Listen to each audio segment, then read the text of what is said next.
आज का हमारा टॉपिक है राजस्थान का भूगोल। इसका पार्ट 1 हम कंप्लीट करेंगे।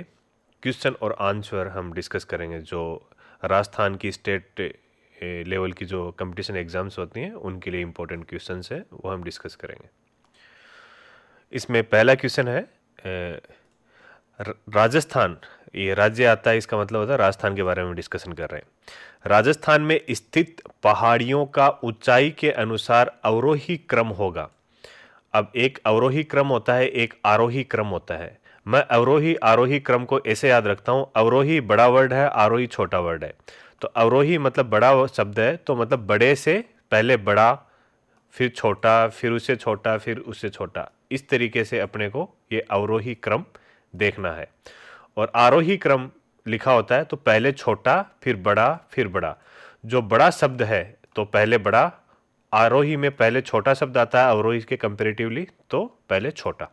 इस तरीके से आप याद भी कर सकते हो। ठीक है, आप क्वेश्चन के ऊपर आते हैं। इसमें चोटियों के नाम लिखे हैं गुरु शिखर, शेर, जरगा, अचलगढ़, कुंभलगढ़, रघुनाथगढ़। ये सारी पर्वत श्रेणियां अरावली पर्वत श्रेणी की चोटियां हैं। ये पता होना चाहिए आपको। सबसे ऊंची पर्वत चोटी अपने राजस्थान के अंदर गुरु शिखर ही है। ये सिरोही के अंदर है, माउंट आबू के पास में पड़ता है।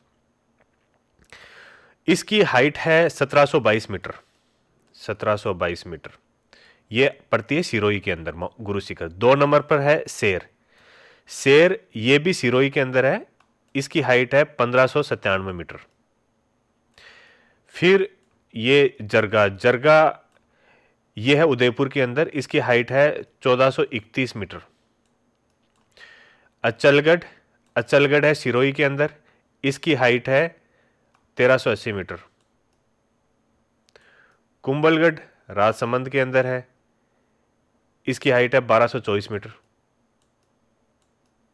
और रघुनाथगढ़ ये सीकर के अंदर है, जहाँ पर जीण माता के मंदिर वगैरह है, रघुनाथगढ़। तो इसकी हाइट है 1055 मीटर। ये इनकी हाइट है। तो ऑप्शन नंबर ए अवरोही क्रम में पहले से ही सेट है। तो इस क्वेश्चन का आंसर होएगा ए। अब क्वेश्चन नंबर 2 के ऊपर आते हैं। सूची 1 व सूची 2 को सुमेलित कीजिए। सूची 1 के अंदर जिले लिखे हुए हैं, सूची 2 के अंदर पर्वत लिखे हुए हैं। जालोर, जयपुर, अलवर और सीकर। और पर्वत हैं बरवाड़ा, झारोला, रघुनाथगढ़ और भानगढ़।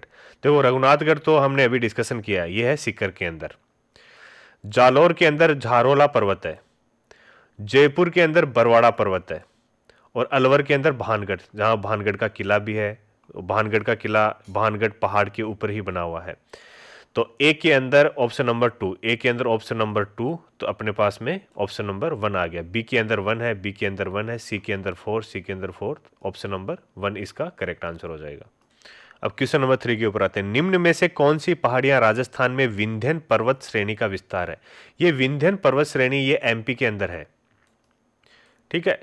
अब ऑप्शन अपने पास है मुकुंदरा की पहाड़ियां, डोरा पर्वत, अलवर का पर्वत और गिरवा पर्वत।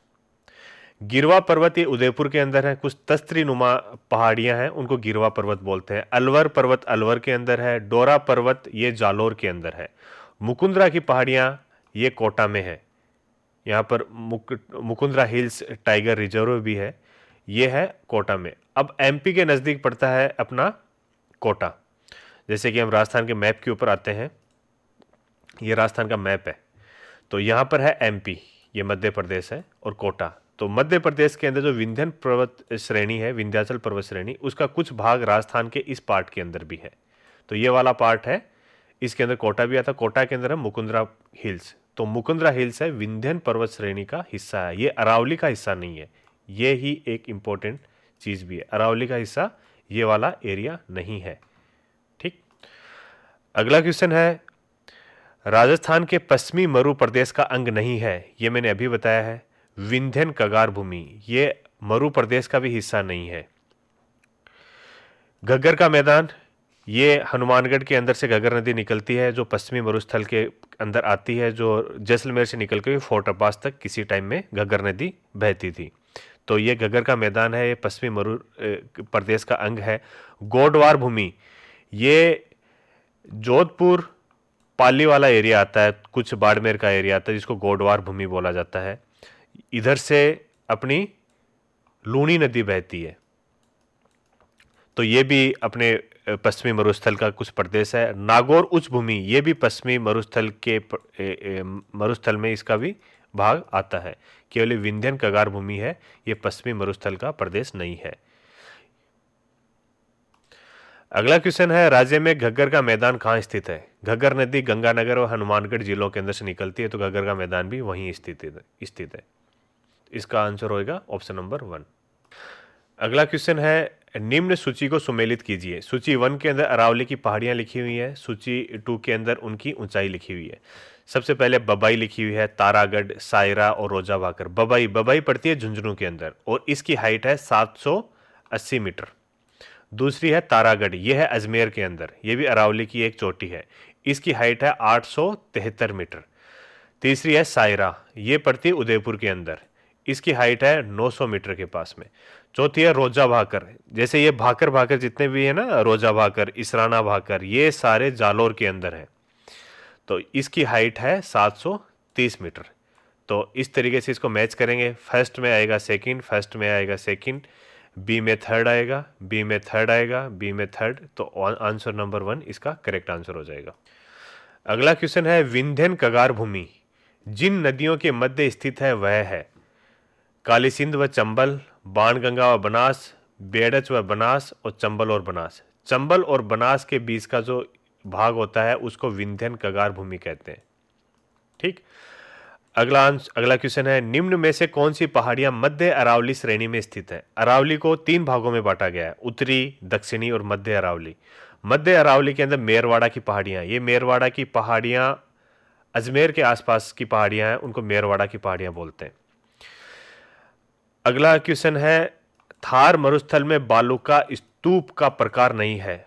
धोराउड़, बरखान, तारा, पैराबोलिक। बरखान भी एक बालू का स्तूप होता है, पैराबोलिक भी होता है, तारा भी होता है। धोराउड़ बालू का स्तूप का प्रकार नहीं है, इसका आंसर आएगा ए। अगला क्वेश्चन है, निम्न में से कौन सा भाग थार मरुस्थल में बालू का स्तूप से मुक्त है, नहीं है? यह सबसे इंपॉर्टेंट क्वेश्चन है, यह बहुत इंपॉर्टेंट क्वेश्चन है। ये इसलिए इंपॉर्टेंट है कि ज़्यादातर लोग सोचते हैं कि जैसलमेर के अंदर तो मरुस्थल का बहुत बड़ा भूभाग है, वहाँ पर तो बालू का स्तूप होंगे ही होंगे, लेकिन इसका आंसर जैसलमेर ही आएगा जहाँ पर बालू का स्तूप नहीं है। सबसे ज़्यादा बालू का स्तूप बाड़मेर के अंदर ही मिलेंगे आपको, और जैसलमेर इसका करेक्ट आंसर है जहाँ पर बालू का स्तूप नहीं पाए जाते हैं। अगला क्वेश्चन है, पश्चिमी राजस्थान के रेतीले मैदान का कितना प्रतिशत क्षेत्र बालू का स्तूप से मुक्त है? जो रेगिस्तान है उसके अंदर 41.5% पार्ट है वो बालू का स्तूप से मुक्त है, मतलब जहां पर बालू का स्तूप नहीं है। अगला क्वेश्चन है, राजस्थान की प्री कैम्ब्रियन चट्टानों का आधारभूत वर्णन किसने किया है? प्री कैम्ब्रियन चट्टानों का आधारभूत वर्णन A.M. हेरोन ने किया था। ये क्वेश्चन का तो रट्टा ही मारना पड़ेगा आपको। अगला क्वेश्चन, अरावली की निम्न चोटियों को उनके आरोही क्रम में व्यवस्थित करें। आरोही मतलब सबसे पहले छोटी, उसके बाद में बड़ी, उसके बाद में उससे बड़ी, इस तरीके से अपने को करना है। सबसे पहले कुंभलगढ़ के बारे में डिस्कस करते हैं। कुंभलगढ़ कितना है? कुंभलगढ़ की हाइट है 1224 मीटर, और ये कहां पर है? राजसमंद के अंदर है। उसके बाद में आता है जरगा। जरगा कहां पर है? उदयपुर के अंदर है, और इसकी हाइट है 1431 मीटर। उसके बाद में रघुनाथगढ़, ये मैंने पहले ही बता चुका हूं, ये है सीकर के अंदर, और इसकी हाइट है 1055 मीटर। और उसके बाद में आता है अचलगढ़, और अचलगढ़ की हाइट है 1380 मीटर। तो इनमें सबसे कम हाइट वाला है रघुनाथगढ़। रघुनाथगढ़ ऑप्शन नंबर 3 के अंदर है सबसे पहले, तो इसका आंसर नंबर 3 करेक्ट आंसर हो जाएगा। अगला क्वेश्चन है, राजस्थान में किस भौतिक क्षेत्र में मुकुंदरा की पहाड़ियां हैं? ये कोटा वाले क्षेत्र में है, वहां पर क्या है? हाड़ौती का पठार। अगला क्वेश्चन है, दक्षिणी पूर्वी पठार के 2 भाग कौन कौन से हैं? ऊपरमाल का पठार एवं ओरठ का पठार, विंध्यन का पठार व दक्कन का पठार, पोतवार का पठार एवं दक्कन का पठार, उपरोक्त में से कोई नहीं। इसका आंसर हो जाएगा विंध्यन का पठार और दक्कन का पठार, ये दक्षिणी पूर्वी पठार के 2 भाग हैं। अगला क्वेश्चन है, ऊपरमाल का पठार मिल जाता है विंध्यन के पठार में, मालवा के पठार में, दक्कन के पठार में, उपरोक्त में से कोई नहीं। इसका करेक्ट आंसर होगा मालवा के पठार के अंदर ये मिल जाता है। अगला क्वेश्चन है, अरावली पर्वत किस प्रकार का है? ज्वालामुखी टाइप का, अवशिष्ट टाइप का, फोल्डर टाइप का और अवरोधी टाइप का। अरावली पर्वत श्रृंखला है अवशिष्ट प्रकार की, इसका आंसर हो जाएगा 2। अगला क्वेश्चन है, जयसमंद झील के पूर्व में पठार स्थित है? उपरमाल का पठार, भोराट का पठार, लसाड़िया का पठार और मालवा का पठार। इसका आंसर होगा लसाड़िया का पठार, जयसमंद झील के पूर्व में स्थित है। क्वेश्चन नंबर 19, पश्चिमी मरुस्थल का क्षेत्रफल है? पश्चिमी मरुस्थल का क्षेत्रफल, ये तो सीधा सीधा क्वेश्चन है, इसका आंसर भी सीधा सीधा होगा 1,75,000 वर्ग किलोमीटर। इसका रट्टा मारना पड़ेगा और कोई ऑप्शन नहीं है। अगला क्वेश्चन है, अरावली प्रदेश का भाग नहीं है? आबू खंड अरावली का है, अलवर खंड ये भी अरावली का है, जयपुर खंड ये भी अरावली का, विंध्यन खंड ये अरावली का नहीं है, ये विंध्याचल पर्वत श्रृंखला का पार्ट है। इसका आंसर आएगा 4th। पूर्वी बेसिन मैदान का भाग नहीं है? पूर्वी बेसिन मैदान का भाग चंबल का बेसिन, ये पूर्वी बेसिन का भाग है, छप्पन का बेसिन ये भी पूर्वी बेसिन है, बनास का बेसिन ये भी पूर्वी बेसिन है, लूनी बेसिन ये पूर्वी बेसिन नहीं है। अगला क्वेश्चन है, निम्न में से बालुका स्तूपों का प्रकार नहीं है? पैराबोलिक, ये बालुका स्तूप होता है पैराबोलिक, बरखान, बरखान टाइप भी होता है, रेखीय, रेखीय टाइप भी होता है, इंसलबर्ग ये बालुका स्तूप नहीं होता। इसका आंसर आएगा 4th नंबर। अगला क्वेश्चन है, जालोर सिवाना की पहाड़ियां बनी है? जालोर और सिवाना में सबसे ज्यादा क्या निकलता है? ग्रेनाइट, जालोर ग्रेनाइट निकलता है। अरावली स्लेट नहीं, पेगमेटाइट नहीं, क्वार्जाइट नहीं, जालोर ग्रेनाइट व रायोलाइट ये 2 खनिज यहां से जालोर सिवाना की पहाड़ियों से निकलते हैं। इसका आंसर आ जाएगा 3rd नंबर। अगला क्वेश्चन है, जालोर ग्रेनाइट की निर्मित पहाड़ियां होती हैं? जालोर ग्रेनाइट की पहाड़ियां गुबंदाकार होती हैं, चौकोर होती हैं, रेखीय होती है और इनमें से कोई नहीं। जालोर ग्रेनाइट की पहाड़ियां गुबंदाकार होती हैं। अगला क्वेश्चन है, राजस्थान में बृहत सीमांत भ्रंश फैला है किसके सहारे? बृहत सीमांत भ्रंश राजस्थान के अंदर बूंदी और सवाई माधोपुर के एरिए को कहा जाता है और ये इसकी पहाड़ियों के सहारे फैला हुआ है। इसका आंसर आएगा 1। अगला क्वेश्चन है, तोरावाटी की पहाड़ियां किस क्षेत्र में विस्तृत हैं? तोरावाटी की पहाड़ियां अरावली पर्वत श्रृंखला की ही पहाड़ियां हैं। ऑप्शन नंबर 1 है शेखावाटी की पहाड़ियां, मध्य अरावली, बूंदी की पहाड़ियां और अलवर की पहाड़ियां। ये उत्तरी अरावली, राजस्थान के अंदर जो अरावली का विस्तार है उसके अंदर उत्तरी अरावली क्षेत्र के अंदर आती हैं और ये पड़ती हैं तोरावाटी की पहाड़ियां शेखावाटी में, झुंझुनू के अंदर आती हैं तोरावाटी की पहाड़ियां शेखावाटी के अंदर भी। तो इसका आंसर आ जाएगा ऑप्शन नंबर 1। मारवाड़ के मैदान के उच्च पठार, मारवाड़ के मैदान को मेवाड़ के उच्च पठार से अलग करने वाली पहाड़ियों को क्या कहा जाता है? मारवाड़ की पहाड़ियां, मेरवाड़ा की पहाड़ियां, आबू की पहाड़ियां और नकोड़ा की पहाड़ियां। ये है मेरवाड़ा की पहाड़ियां, ये है अजमेर के आसपास और ये मध्य अरावली का भी क्षेत्र कहा जाता है। तो इसका आंसर आएगा ऑप्शन नंबर 2। अगला क्वेश्चन है, बूंदी की अरावली श्रेणियों को कहा जाता है? अरावली की श्रेणियां हैं वो बूंदी के अंदर से भी निकलती हैं। तो बूंदी में उन पहाड़ियों का नाम हो जाता है आड़ावाला पर्वत, मुकुंदवाड़ा की पहाड़ियां, नाकोड़ा की पहाड़ियां और मेसा का पठार। बूंदी के अंदर अरावली की श्रेणियों को कहते हैं आड़ावाला पर्वत। इसका ऑप्शन नंबर 1 सही है। अगला क्वेश्चन है, निम्न में से किस जिले में हाड़ौती पठार का विस्तार नहीं है? हाड़ौती पठार का विस्तार किस जिले में नहीं है? मैं आपको हाड़ौती का पठार दिखाता हूं। इसके ऊपर आइए। हाड़ौती का पठार इस एरिया के अंदर आता है। हाड़ौती, हाड़ौती क्षेत्र इसी को बोलते हैं। तो इसके अंदर ये कोटा, बारा, बूंदी ये वाला एरिया हाड़ौती का पठार है। तो सवाई माधोपुर है यहां पर। अब क्वेश्चन के अंदर देखते हैं, हाड़ौती का पठार कोटा, बूंदी, बारा ये वाला एरिया, ये तीनों टच टच में है नीचे की ओर। यहाँ पर हाड़ौती के पठार का विस्तार है और सवाई माधोपुर के अंदर हाड़ौती का पठार नहीं है। तो इस क्वेश्चन का आंसर हो जाएगा 4th नंबर। अब अगले क्वेश्चन के ऊपर आते हैं। राज्य के पूर्वी एवं पश्चिमी छोर के स्थानीय समय में कितना अंतर पाया जाता है? अब इस क्वेश्चन को थोड़ा ढंग से देखना, ये ट्रिकी क्वेश्चन है और इंपॉर्टेंट क्वेश्चन, इसको आप कैलकुलेट भी कर सकते हो। इस क्वेश्चन को हम कैसे कैलकुलेट करेंगे? पूर्वी से पश्चिमी छोर का विस्तार, पहले ये देखना पड़ेगा अपने को। चलो ये देखते हैं।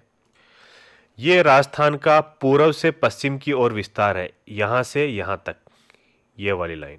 टोटल विस्तार कितना राजस्थान का? 869 किलोमीटर, 869 किलोमीटर।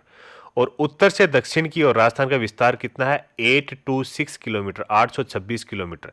राजस्थान का पूर्व से पश्चिम की ओर विस्तार ज्यादा है, उत्तर से दक्षिण की ओर विस्तार कम है। ये भी याद रखना, कई बार एग्जाम में ये भी याद आता है कि कौन सा विस्तार ज्यादा है, कौन सा विस्तार कितना है, ये दोनों भी याद कर लेना। अब पूर्व से पश्चिम की ओर क्या होता है कि देशांतर है, जैसे कि पूर्व से पश्चिम की ओर देशांतर है।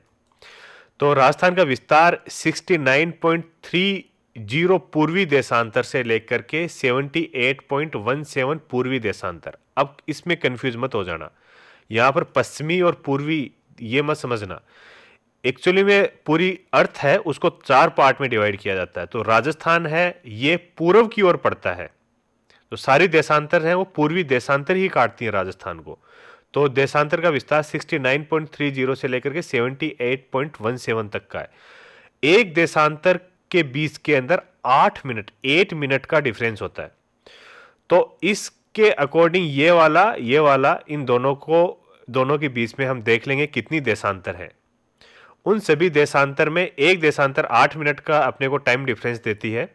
तो टोटल टाइम डिफरेंस हम इस तरीके से कैलकुलेट कर सकते हैं। टोटल टाइम डिफरेंस कितना आएगा ये आप कैलकुलेट खुद करना, और इसका आंसर मैं आपको अभी बता देता हूं। आप कैलकुलेट करोगे तो आपके पास में आएंगे 35 मिनट और 8 सेकंड। ठीक है, इसका आंसर होएगा 3 नंबर वाला। अगला क्वेश्चन है, इसके ऊपर चलते हैं। प्रदेश में देशांतरीय विस्तार कितना है? मैंने अभी आपको बताया था, ये राजस्थान की देशांतर का विस्तार है 69.30 से लेकर के 78.17। इन दोनों के बीच का डिफरेंस यही राजस्थान का देशांतरीय विस्तार है, और यह है 8.47 डिग्री। यह राजस्थान का टोटल देशांतरीय विस्तार है। आप इस चीज में कंफ्यूजन फिर भी मत होना, बार बार इस चीज को याद रखना। ये पूर्वी देशांतर है, अक्षांश अपनी दोनों ही उत्तरी अक्षांश है। राजस्थान उत्तरी गोलार्ध के अंदर और इधर पूर्वी गोलार्ध के अंदर पड़ता है।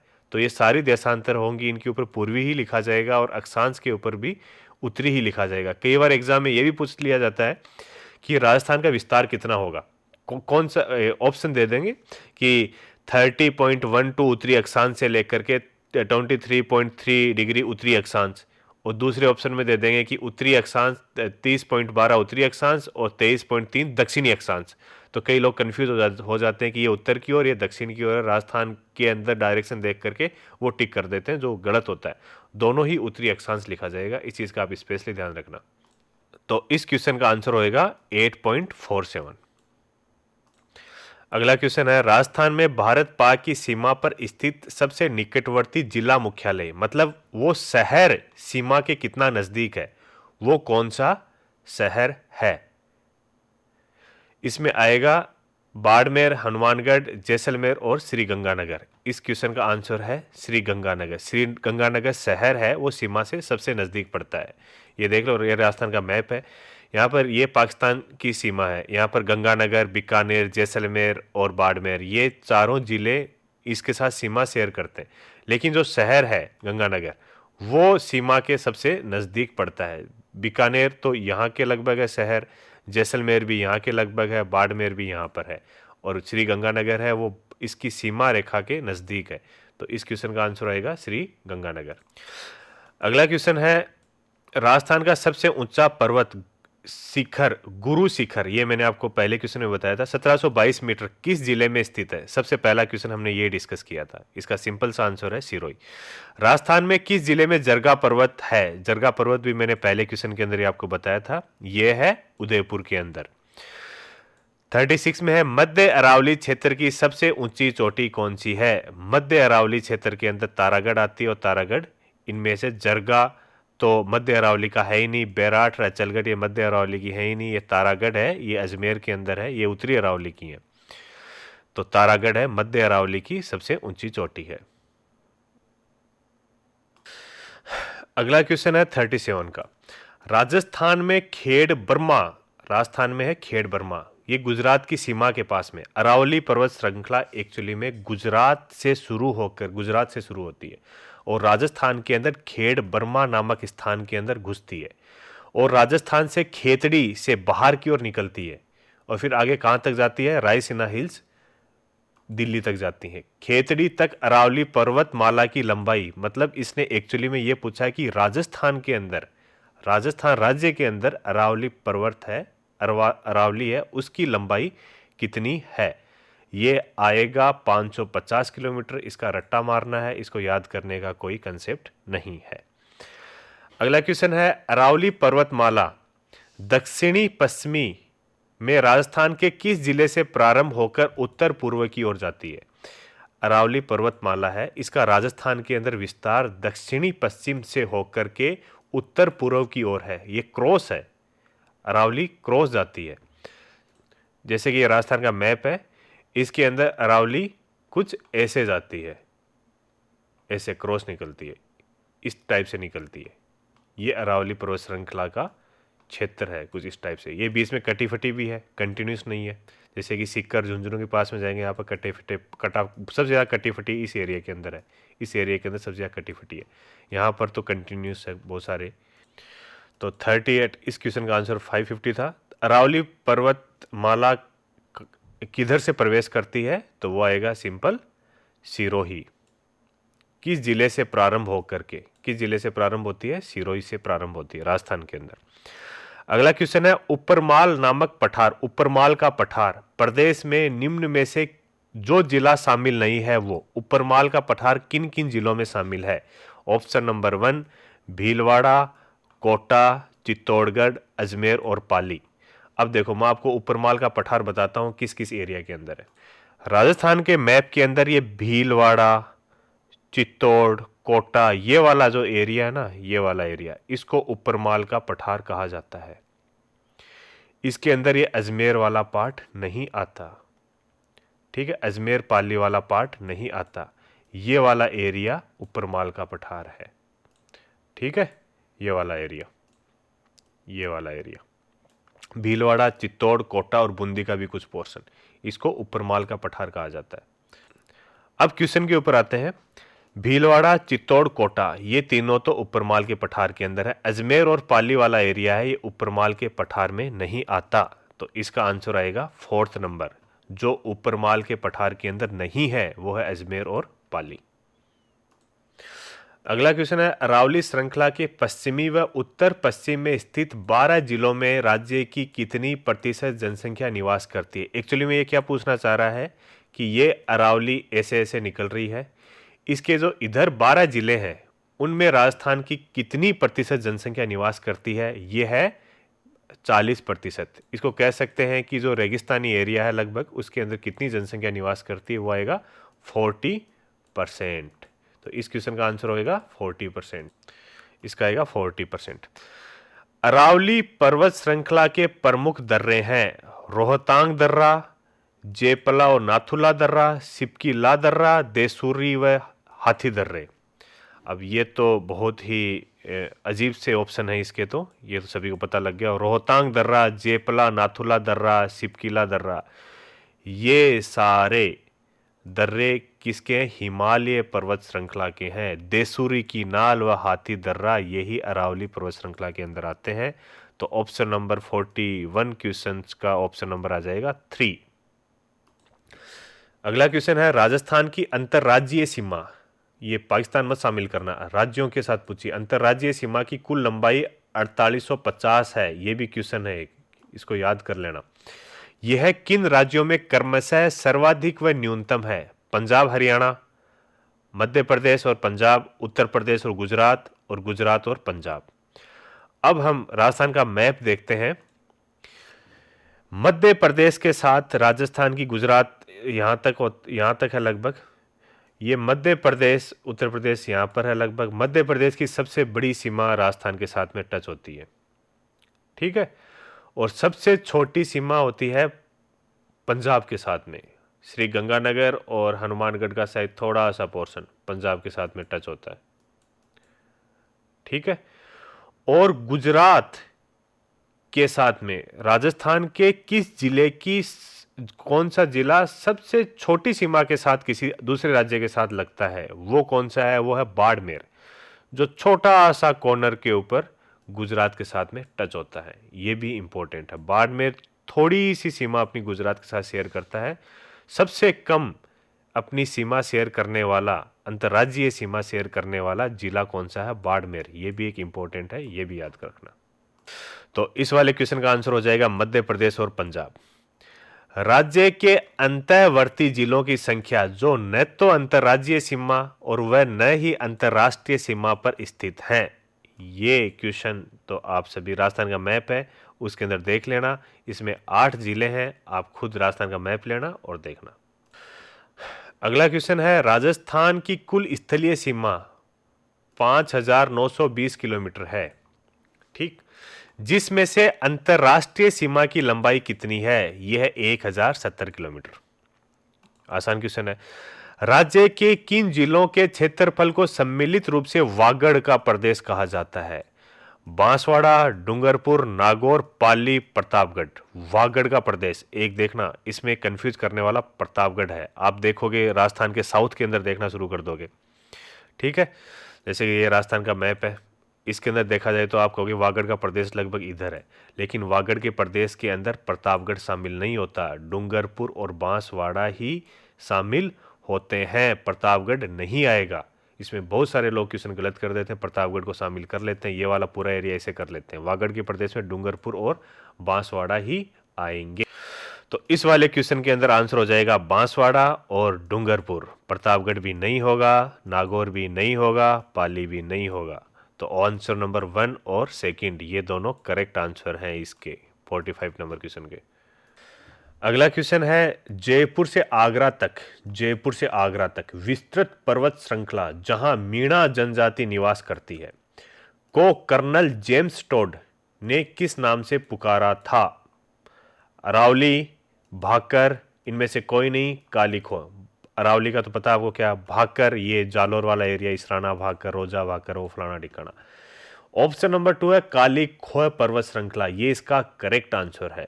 इसको कर्नल जेम्स टोड ने कहा था काली खोह पर्वत श्रृंखला, जो जयपुर से आगरा तक विस्तृत है। अगला क्वेश्चन है, अजमेर शहर के समांतर क्रम में स्थित पर्वत श्रृंखला जो मारवाड़ के मैदान को मेवाड़ के उच्च पठार से अलग करती है। ये क्वेश्चन पहले भी आ चुका है, ये हम डिस्कस कर चुके हैं। काली खोह के बारे में तो अभी पता चलेगा आपको, मेसा के पठार के बारे में पता ही है, 56 की पहाड़ियां, ये पता ही है 56 की पहाड़ियां कहां पर? बाड़मेर के अंदर। मेरवाड़ा की पहाड़ियां, ये करेक्ट आंसर है, ये मध्य अरावली का क्षेत्र भी कहा जाता है। अगला क्वेश्चन है 48, उदयपुर के उत्तर पश्चिम से कुंभलगढ़ और गोकुंदा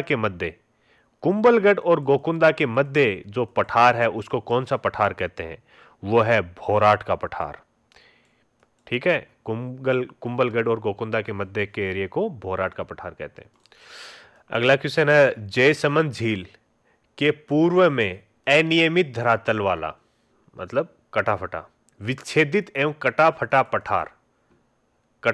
पठार एक ही है राजस्थान के अंदर, कटाफटा पठार कौन सा है? उदयपुर झील, जयसमंद झील उदयपुर के पूर्व में स्थित है। यह है लसाड़िया का पठार, उड़िया का पठार, भोराट का पठार, इनमें से कोई नहीं। यह है आंसर नंबर 1 लसाड़िया का पठार, इसको कहते हैं लसाड़िया का पठार।